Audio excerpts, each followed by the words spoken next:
Assalamualaikum warahmatullahi wabarakatuh.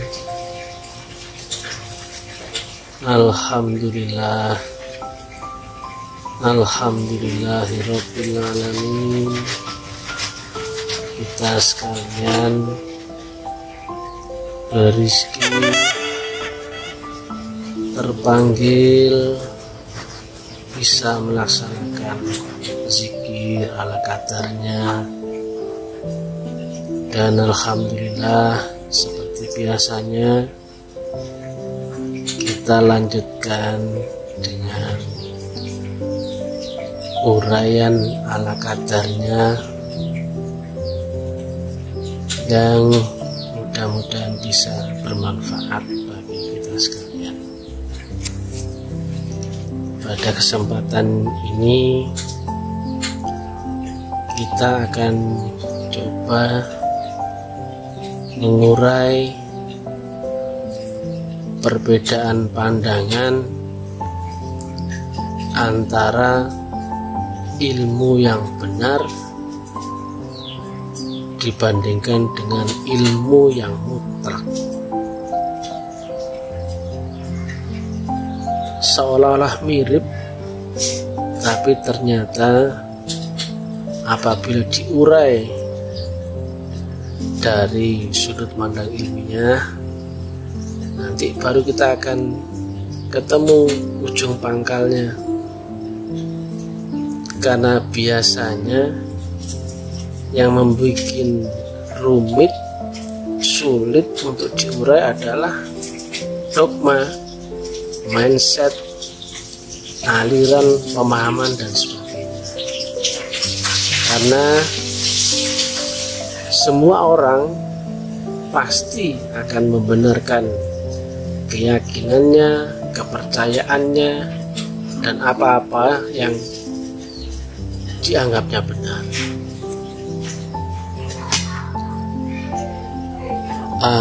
Kebenaran seseorang itu ujung-ujungnya kadang malah nggak ketemu dengan kebenaran orang lain. Benar di sini berbenturan dengan benar yang di situ, maka disitulah biasanya akan ada gesekan. Loh, benar kok jadi salah, atau benar kok disalahkan. Karena benar ini pun ya bertingkat-tingkat. Kalau orang filsafat biasanya mengartikan atau memberikan gambaran di atas langit masih ada langit. Artinya benar itu ya nggak boleh dipaksakan kepada orang lain untuk membenarkan kita. Nah, tentang kebenaran ini di zaman ini bahkan ternyata melekat kepada persepsi agama. Agamaku benar, maka otomatis agamamu yang kulihat salah. Begitu orang lain menganggap agamanya benar dan melihat kita salah. Akhirnya ya saling salah menyalahkan. Kan aneh, padahal mestinya agama turun dari Tuhan yang sama, mestinya kan saling bisa membenarkan kalau sama-sama agama samawi atau agama langit. Nyatanya di dalam rukun iman kita pun wajib mengimani rasul-rasul dahulu dan juga kitab-kitabnya yang dahulu. Nah, nyatanya kan masing-masing nabi kan nggak saling berbenturan. Nabi Muhammad mengakui Nabi Musa, Nabi Isa, Nabi Ibrahim, dan juga demikian nabi-nabi yang lain pun mengakui tentang Nabi Muhammad sendiri. Lah kenapa kok sekarang jadi seolah-olah ada benar salah pada masing-masing agama itu? Agamaku benar, agamamu salah, demikian juga orang lain. Bahkan Sesama agama saja, agama X misalnya, 3 kepala pun punya 3 pemahaman kebenaran yang berbeda. Itu dikarenakan mengira agama itu adalah agama yang benar. Padahal benar itu ya relatif, artinya mengikuti takaran kadar kemampuan masing-masing orang untuk menerima kebenaran itu sendiri. Kalau mencari yang baik dan benar, pasti ada yang lebih lagi. Oh, itu ada lebih baik, lebih benar lagi. Oh, itu lagi, ada lagi, dan seterusnya. Nggak akan ada ujungnya, karena akan mengikuti sifat kerelatifan manusia.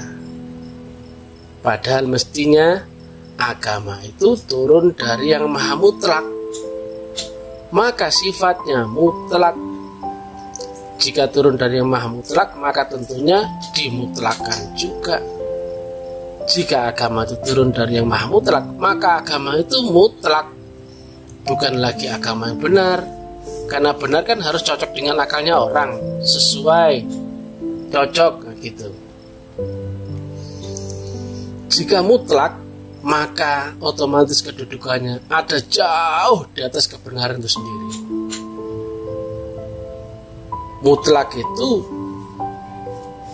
pasti akan sesuai dengan dalil agama, kemudian logika, kemudian hukum eksakta, kemudian sunatullah alam semesta. Pasti masing-masing itu saling menguatkan, saling ketemu, tidak ada kontradiktifnya. Kalau dalam Islam kan dalil agama kan berupa Quran, hadis. Nah pasti semuanya saling bertanggungjawab. Kalau rumus matematikanya mutlak itu, kalau diurai dalam angka matematis, misalkan min 10 dimutlakan sama dengan plus 10 juga sama dengan 10. Artinya di alam mutlak itu sudah tidak ada lagi plus minus. Minus dan plus itu adalah persepsi manusia. Padahal ada pelajaran mutlak yang di atasnya alam relatifnya manusia, yang bahkan manusia tidak mampu membenarkan atau menyalahkan, tetapi itu mutlak turun dari sisi Allah Ta'ala. Kalau contohnya ya banyak di dalam pelajaran yang dialami nabi-nabi, ya contohnya perintah Allah untuk kepada Nabi Ibrahim untuk menyembelih anaknya, kemudian pelajaran Nabi Khidir kepada Nabi Musa, kemudian banyak hal yang itu seolah-olah kontradiktif dengan akalnya manusia.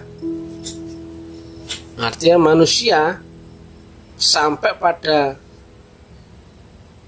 level kebenaran yang tertinggi sekalipun gak akan mampu membenarkan akan hal itu. Tetapi mutlak turun dari Allah, maka dimensinya mutlak itu ada jauh di atas kebenaran itu sendiri.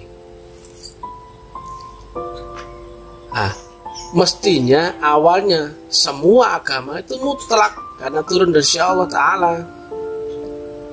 Tetapi yang belakangan ini makin mundur, agama itu berubah persepsinya. Dari yang awalnya agama mutlak menjadi agama benar. Setelah benar, pasti akan menyalahkan agama lain atau orang lain. Kenapa? Karena dianggap sudah gak cocok dengan pemahamannya. Akulah yang benar, kau yang salah, gitu. Makanya banyak tawaran-tawaran ilmu yang menawarkan inilah yang benar, inilah yang benar, inilah yang benar. Gak akan ada ujungnya. Bahkan seperti yang kamu sampaikan tadi, 5 kepala saja sudah kebenarannya berbeda. Padahal mestinya jika agama itu mutlak, maka 1000 kepala atau 1 juta kepala pasti harusnya punya pemahaman yang sama atau linear. Sekalipun berbeda zaman ribuan tahun,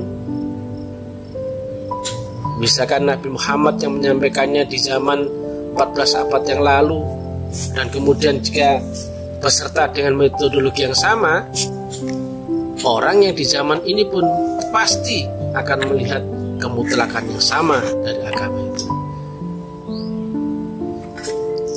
Sebagaimana Nabi Musa, Nabi Adam, Nabi Ibrahim, Nabi Musa, Nabi Nuh, ataupun Nabi Muhammad, semuanya saling membenarkan, saling memahami. Yang membedakan hanyalah makom itu sendiri.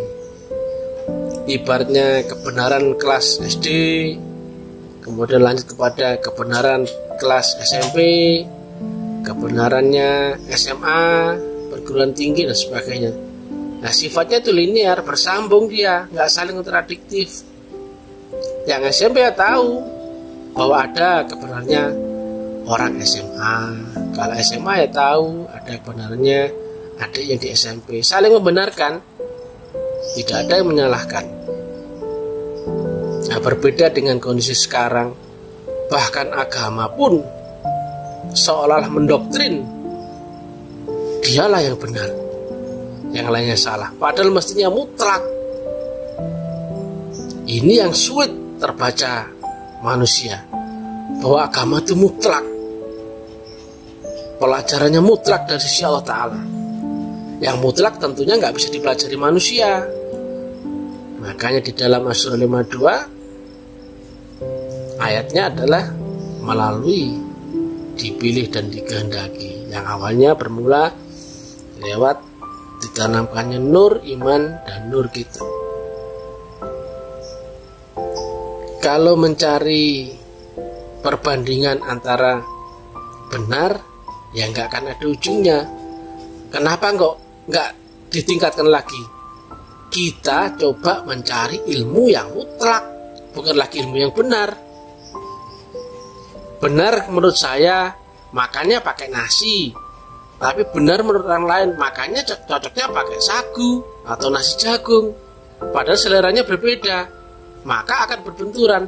Sedangkan kalau mutlak, semua variabel-variabel dunia pasti akan membenarkannya, mulai Qur'annya, hadisnya, logikanya, hukum eksaktanya, kemudian sunatullah alam semesta.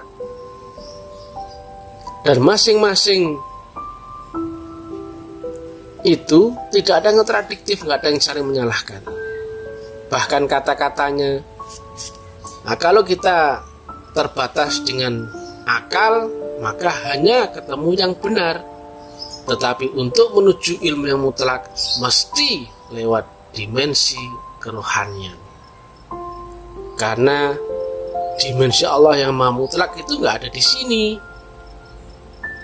Allah itu ada di Arsy yang maha tinggi. Sedangkan yang ada di dunia hanya terbatas dengan kepandaian tertinggi akalnya manusia. Kesadaran manusia ya hanya sebatas itu. Padahal variabel-variabel agama bukan ada di alam ini, bukan ada di dunia. Maka menuju ilmu Allah yang mutlak, yang turun dari sisi Allah yang maha mutlak, mesti lewat jalan yang mutlak, metodologi yang mutlak, faktor yang mutlak, frekuensi yang mutlak. Baru kita akan ketemu dimensi agama yang mutlak. Jadi bukan lagi agama yang benar. Agama yang benar pasti semuanya merasa benar, gak ada yang merasa salah. Gak mungkin orang memilih jalan hidupnya jalan yang salah. Aku mau pilih agama A karena A ini salah, kan gak mungkin. Padahal di situ pasti akan berbenturan dengan orang lain. Yang orang lain melihatnya agamanya benar, pasti orang lain pun demikian melihat kita. Orang lain adalah salah, orang lain melihat kita pun ya salah juga. Disitulah turun